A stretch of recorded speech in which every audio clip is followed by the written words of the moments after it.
Bel Munara Gareja tina Virgin. Rusia wewengkon Nizhny Novgorod, Desa Zagarino. Kuring asup ka Munara Lonceng ngaliwatan panto sisit leutik. Urang ngangkat sirah, urang jeung ka sampak up. Volume internal kosong, taya tumpang tindihna antara tiers. La langgitna rotet sarta murag. Balok-balok kayu sareng papan-papan aya di luhur, tapi ayeuna aya di handapeun suku kuring. Alis geus holot kaluar dina rojongan ti Munara Lonceng. Pangrojong anu sanes oge dirobi. Katembong bata-batana geus pegat. Batu bata keur dicabut tina tembok.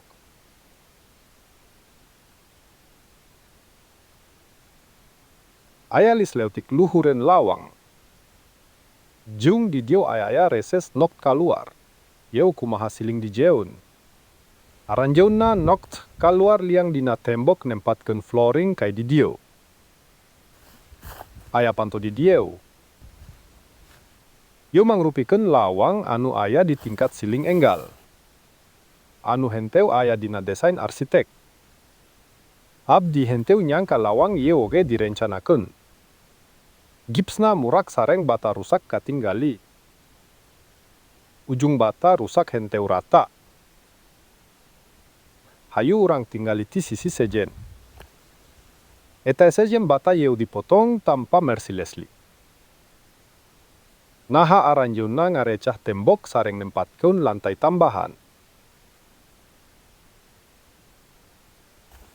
Di luhur tembok aya liang anu dijieun pikeun balok.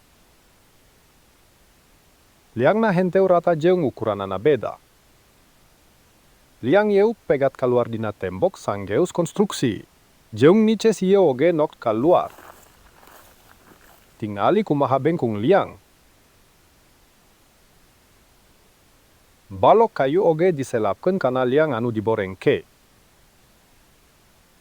Salila pangwangunan Menara Lonceng ieu, teu aya siling atanapi tangga ka luhur anu direncanakeun pisan. Henteu aya tugas pikeun gugah saring ngirining bel. Tapi lajeng tugas sapertos mucungkul. Teras jalma-jalma ngadamel liang-liang kagok dina tembok sareng nyelapkeun balok kai kana eta. Kukituna agama modern geus diadaptasi wangunan peradaban kaliwat pikeun nyocokeun tujuanana.